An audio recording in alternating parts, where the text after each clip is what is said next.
What a crazy week. Ongoing construction, a rummage sale, mission trip, wedding, and sabbatical prep. Playing catch-up after being away for a week and a half to deal with my father and to try to get some family time in. Time seemed to fly by me like I was standing still.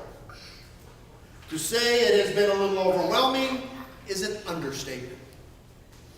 And when we feel like this, adding just one more thing to the plate, like a trip to Pittsburgh for an ordination, while extremely edifying, can be that proverbial straw that breaks the camel's back. I'm sure the widow Elijah encounters felt just that way. She is stretched to her limit. With only enough food to feed her and her son, God sends to her Elijah, who knocks on her door and says, "Feed me." The Jewish tradition of hospitality demands that she must give Elijah something. But if she does, she knows there will be nothing left. Hope, already waning, is lost, and all she can see is despair. Elijah senses this, and like a good pastor, he tells her, "Don't worry, God will provide." Like many today, her first thoughts are, "Yeah, right. God hasn't provided all that well up to now. What makes you think God will do so in the future?" Unlike many today, she trusts Elijah's words instead of her own gut feeling, and she does what she is asked. In doing so, she finds God's promises are made and kept. God remains true to his word and provides an abundance of blessings, enough blessings to care for her and her son and Elijah too.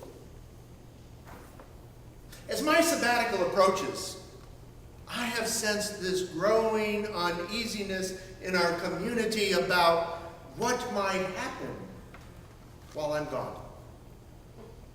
Knowing that it is much longer than a simple 2-week vacation, some have come to me worrying that the growth we are experiencing will slow. That those things we do to build relationship will, for whatever reason, cease to exist.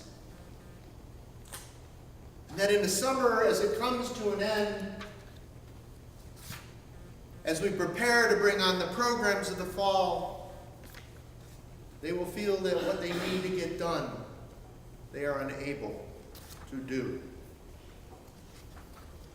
Like the widow, they look at their jar and feel that it is close to empty.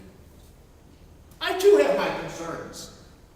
Have I left things organized enough that while I am gone, they can be found by our wardens? Have I prepared our parish leadership to make sound decisions in my absence? And what will those who join us over the summer think of me when I return? See, I don't see my jar as quite close to empty, but I wonder, have I filled it with what is needed? The widow's story reminds me, and hopefully reassures you, that God gives us what we need when we need it. All worrying does is divert our attention away from what is important and shift that focus onto ourselves. So what is important for the parish, and for me, by the way, what is important for us to remain focused on during sabbatical? First off, we trust in God. That means when a guest comes through our door and joins us for worship, we let God guide us to welcome them. In other words, we don't wait for someone else to approach them. We let the Spirit guide each of us to take the initiative. It means I don't have to worry about how easy it is to find something. I trust that if it's really needed, we've already set it aside. And if not, the workaround discovered will teach us that we've had an over-reliance on whatever it was. Or maybe that we need to better identify those things critical to our parish life in the future. Trusting in God helps us to see that developing and strengthening relationships is not something that simply ceases to exist because one part of the community is absent.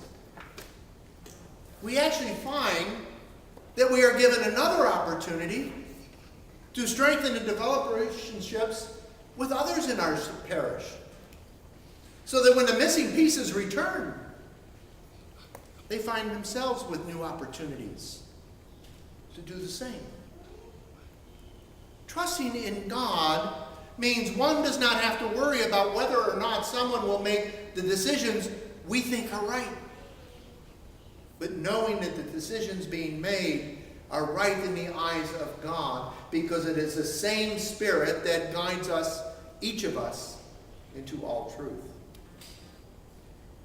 Trusting in God reveals in its own way that there is nothing we are not ready for. Guests who walk through our doors, the needs of our fall programs, the return to the unknown.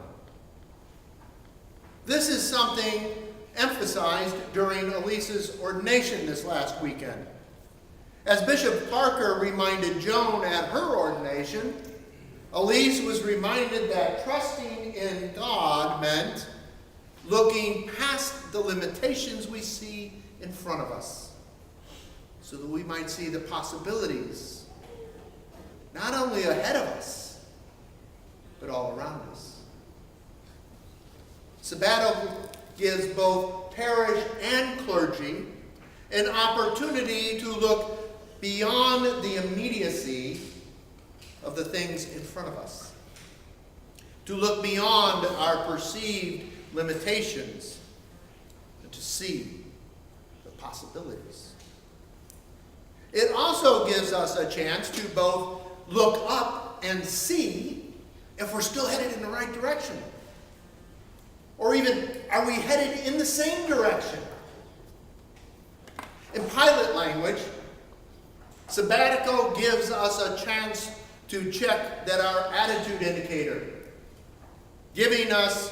showing us straight and level flight, really has us there. And if it's out of kilter, gives us a chance to recage it, to reset it, so that the rest of our journey can be safe for all. Now, some of you might be wondering, what am I going to be doing on sabbatical? Is it really an 11-week vacation? No. I plan on doing a great deal of reading, mostly about how the church can include a sense of hospitality into every aspect of its parish life. Like the widow, we are called to care for those God sends us. One area the church does this well is at the initial welcome. However, churches across every denomination don't do very well engaging our guests beyond the front door greeter, or in helping them find their place on what newcomers see as a moving train, one with its own language, tradition, and pace of life. I want to learn how we might do better ourselves by reading from a very diverse list of books and by visiting other houses of worship. Now, if you would like to read along with me during sabbatical, and I encourage you to do so, that list of books that I will be reading this summer are all listed in the latest issue of the newsletter.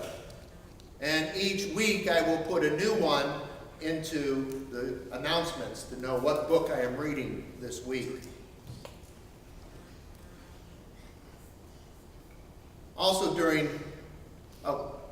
and after sabbatical, if you're out on the road this summer, visit a local church. See how they try to do this. And when we get back together in the fall, we can talk about the things that we have learned. Also during sabbatical, I will begin to sort through many of the distractions in my life and try to thin them out a little bit, so that when I return, I am better able to focus on our journey together. I'm going to get some rest, and I plan on trying to lose some weight, because I know if I don't take care of myself, I cannot take care of you. And finally, I'm going to spend time with my family. They are the immediate source of God's love in my life, and I want to ensure I am theirs. If we do sabbatical right, when we come together again in the fall, we will find ourselves refreshed, renewed, rejuvenated. Trusting in God, our jars will not be empty. They will be filled to overflowing. We might even find we have a few new jars at our disposal, so that we may do even more of what God is calling us to do. Amen.